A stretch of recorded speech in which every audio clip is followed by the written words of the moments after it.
I don't remember the first words we said to each other.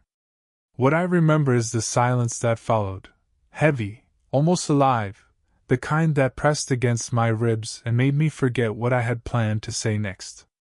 She stood in front of me, composed in a way I'd never learned to be.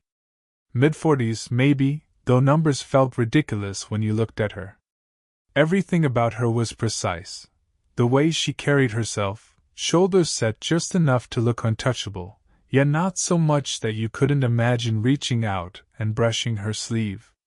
Her hair slipped loose over one shoulder, and when she looked at me, the air thinned. I should have stepped back. Instead, I stayed. "You always stare too long," she murmured once, not unkindly, as if she didn't quite mind. And maybe I did. Maybe I still am. There was nothing loud about her.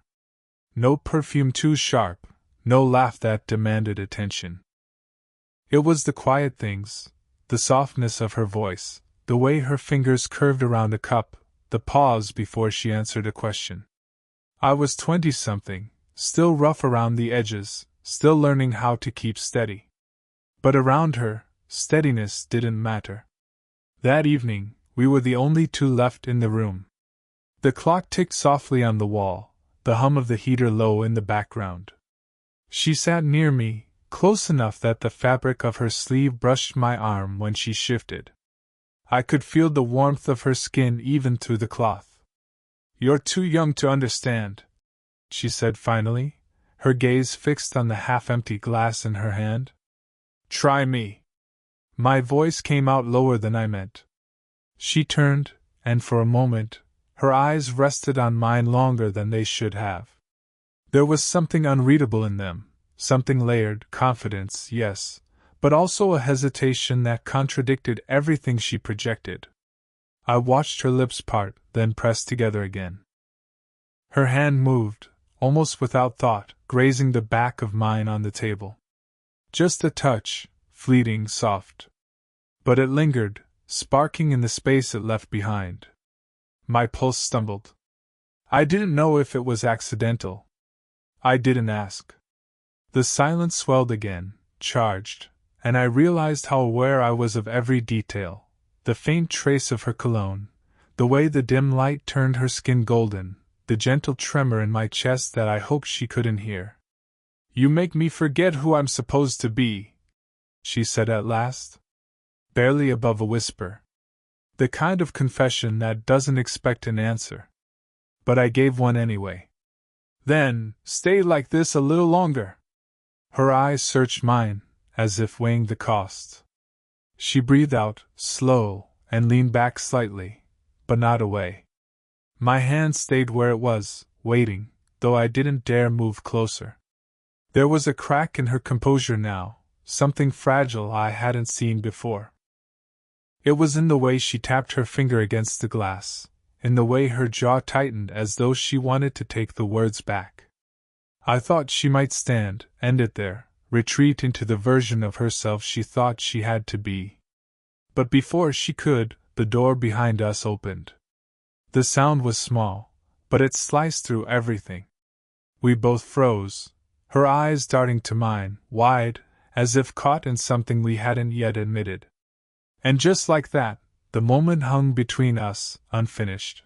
The door creaked open, and for a split second, we both stiffened like strangers caught in the wrong place. But it was nothing, just the janitor dragging his cart past, humming to himself, not even glancing our way. The silence that followed was worse. She set her glass down a little too carefully, her fingers trembling against the rim before she folded them in her lap. "I shouldn't have said that," she murmured. "Then don't take it back," I replied.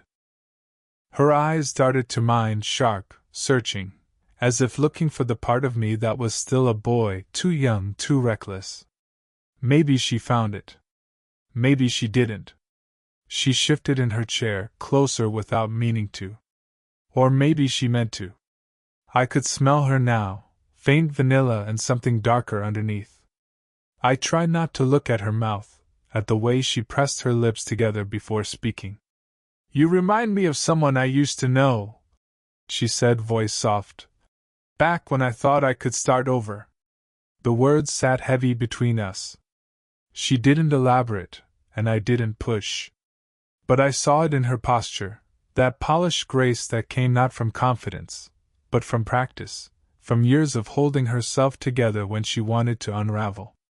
I wanted to ask who he was, the one who left her with that kind of regret. A husband? A lover? Someone who promised and didn't keep it. Instead, I said, Is that bad? That I remind you? Her hand moved, almost instinctively, brushing against my shoulder as she reached past me for the glass again. The touch was brief, but I felt it everywhere. Dangerous, she said finally. I let the word hang there, the taste of it sharp on my tongue. She leaned back, but her knee stayed just close enough to mine under the table that the air between us felt electric. I couldn't stop noticing the faint crease near her eye when she looked down, the way her fingers curled as though they wanted to reach for me and didn't. I should have looked away. But instead I asked, Why do you always act like I'm not old enough to understand? Her laugh was soft, almost sad. Because I know what people see. A woman in her 40s who should know better. A boy chasing what he thinks he wants. I'm not chasing, I said quietly. She stilled, eyes fixed on mine. And for once, she didn't argue. The room felt too small for the distance we were pretending to keep. Her hand lingered on the table, fingers tapping once, twice, before stopping near mine. She didn't close the space, but she didn't move away either. It was the kind of pause that begged to be broken. I could feel her breath when she finally leaned in, close enough that the warmth of it brushed against my cheek. Not a kiss. Not even a promise. Just that unspoken electricity, sharp and undeniable. And she didn't pull away. Her breath was still on my cheek when the sound shattered it, a phone buzzing sharply against the table. She flinched first, retreating like the heat between us had burned her. I blinked, pulse hammering, and watched as she reached for the phone with unsteady fingers. Her screen lit up. A name. She pressed the button too fast, face turned slightly away. Yes? Her voice was even, but her hand gripped the edge of the table. No, I'm fine. Just finishing up. A pause. A careful laugh. Of course. Soon.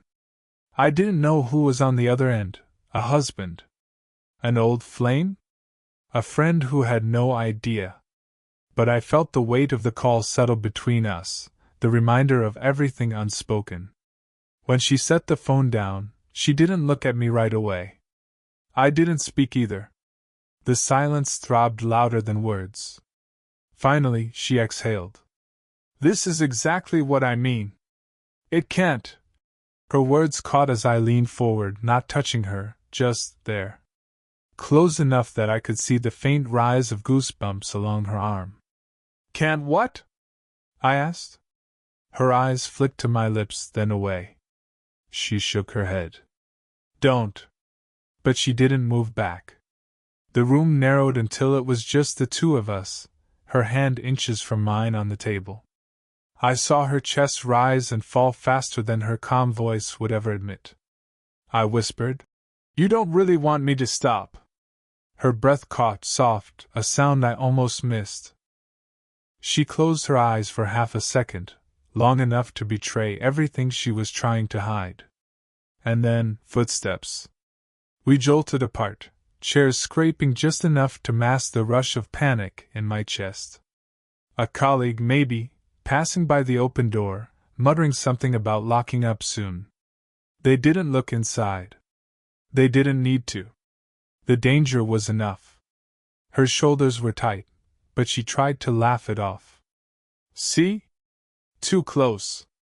I swallowed hard, trying to steady myself, but I couldn't ignore how close we still were. Our knees brushed again, this time unmistakable, and neither of us pulled back. She placed her hand flat on the table, deliberate now, near mine.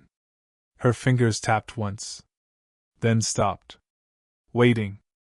I turned my hand, brushing my thumb along the edge of hers.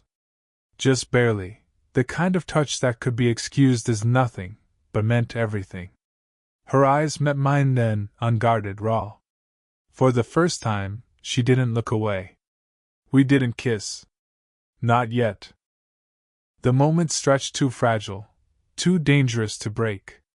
But in the tight air between us, every heartbeat felt like one step closer to giving in. She whispered, almost to herself, "You make this harder than it should be." I leaned in just enough for her to feel the words on her skin. "Then don't make it easy." Her hand stayed under mine, and neither of us pulled away.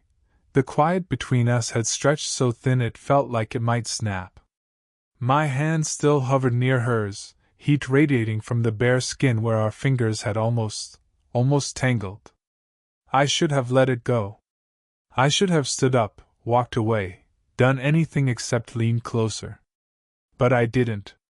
She was the one who broke first. Her voice, low and unsteady. "Do you know what people would say if they saw us like this?" "Yes." My answer came too fast. Too certain. Her eyes locked on mine, sharp, almost angry. "You think you do? But you don't. You don't know what it's like to be looked at as if you're desperate, or foolish." I swallowed hard. "Is that what you think this is? Foolish?" Her lips parted, then pressed shut. She shook her head, hair falling across her cheek. Without thinking, I reached up, just a small gesture, and brushed the strand back behind her ear. My fingers lingered longer than they should have, grazing her skin. She didn't move. Her breath hitched, warm against my hand. And then, softer, almost breaking, she whispered, "You make me want things I've spent years burying." The words hit me harder than I expected. I leaned in, not touching her yet, but close enough that the world blurred. "Then stop burying them." She laughed once, but it wasn't amusement. It was nerves, fear, hunger all tangled together. "God, you don't understand how dangerous this is for me." "For you?" I murmured, tilting closer until my forehead almost brushed hers. "You think I'm not already in over my head?" Her hand trembled as she lifted it, hovering like she wanted to push me away. But instead, her fingers brushed lightly against my chest, right over my heartbeat. I knew she could feel how fast it was. She didn't move her hand. We were too close now. Her lashes fluttered, her lips parting slightly, and every nerve in me screamed to close the distance. "Say it," I whispered. Her eyes snapped to mine.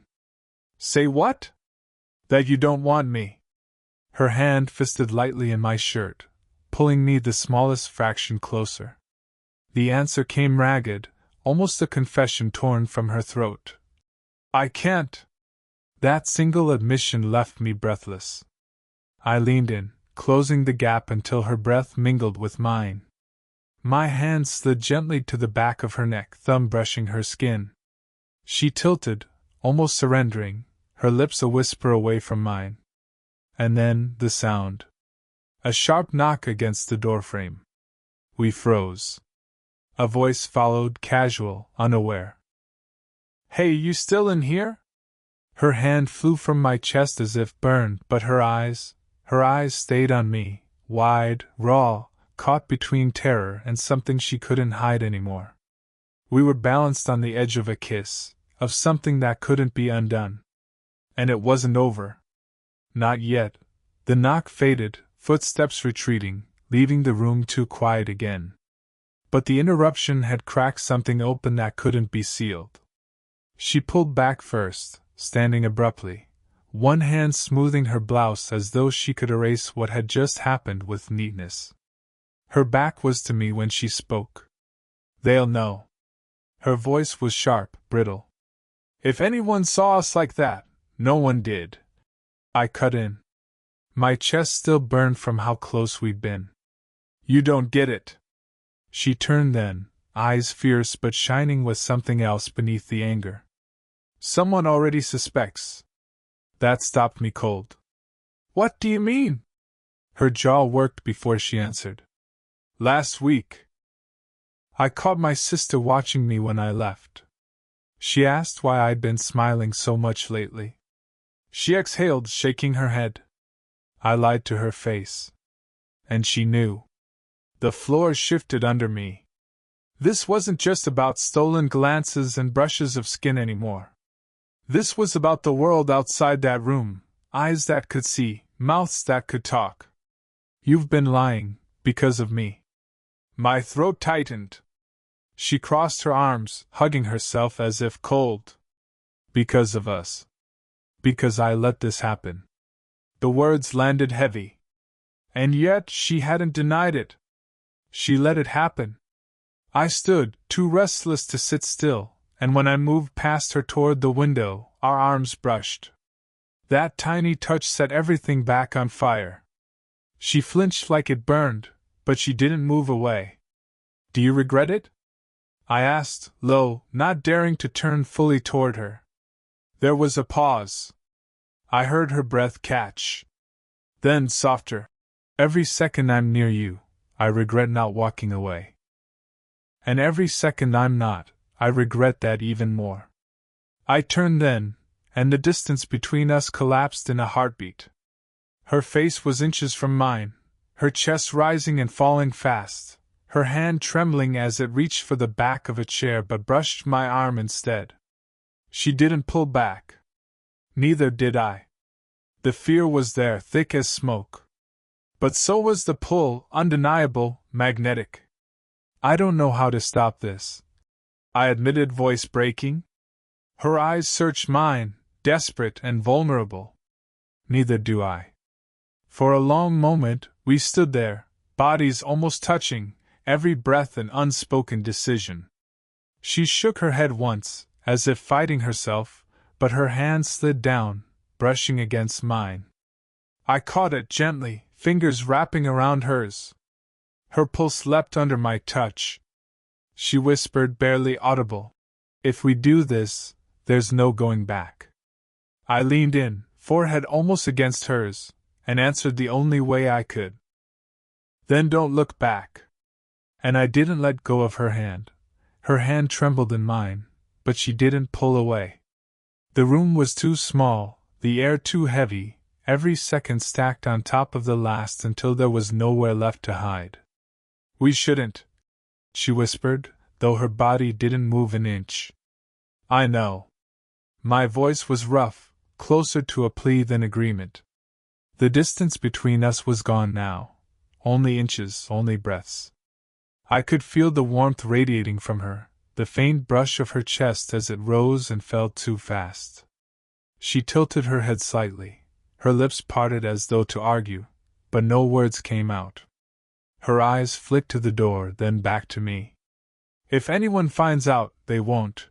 I cut in, softer this time. Not unless you want them to. Something inside her cracked. The composure she'd worn for weeks, maybe years, slipped. I saw it in the way her shoulders sagged, the way her throat worked as she swallowed hard. She leaned closer without meaning to, and my free hand rose, almost on instinct, brushing a loose strand of hair back from her face. My fingertips grazed her temple, lingering longer than necessary. She closed her eyes. Just for a second. God, she breathed, almost inaudible. You make me feel like I'm alive again. That was it. The breaking point. I didn't think. I didn't weigh the risk. My hand slid to the curve of her jaw, steadying her as she leaned into my touch. Her lips hovered, so close that the air between us pulsed with every heartbeat. Say you don't want this, I whispered, and I'll stop. Her eyes opened, wide and shining. Her answer was a whisper, raw and trembling. I can't. And then there was no stopping. Her mouth found mine in a rush, desperate, hungry but careful at first, the kind of kiss that carried weeks of silence and stolen glances and all the things we weren't supposed to want. Her hands clutched at my shirt, pulling me closer, while mine slid to her back, anchoring her to me as though she might slip away if I didn't. It wasn't neat. It wasn't perfect. It was messy, ragged, human. She broke once, pulling back with a gasp, forehead pressed to mine, whispering, "This is madness." "Then let's be mad," I answered, and kissed her again. This time, she didn't resist. When we finally pulled apart, both of us breathless, the silence wasn't heavy anymore. It was alive, charged, full of something neither of us could deny. Her hand stayed tangled in mine, her thumb brushing the edge of my skin like she couldn't quite let go. And in her eyes I saw it clearly, the fear, the guilt, yes. But more than that, the relief of being seen, of being wanted, of finally not being alone in it. We understood each other now. Fully. There was no going back. The room was quiet again, but this time it wasn't silence made of fear. It was softer. Breathless. The kind of silence that lingers after a storm, when the air is still wet and electric but the sky has already begun to clear. She stayed close, her forehead resting against mine. Neither of us moved, neither of us spoke. My thumb traced the back of her hand where our fingers were still entwined, as if confirming it was real, that she hadn't pulled away again. Finally she sighed, a long, shaky release. "I've spent so long convincing myself that wanting more was dangerous. Selfish." I squeezed her hand, gentle.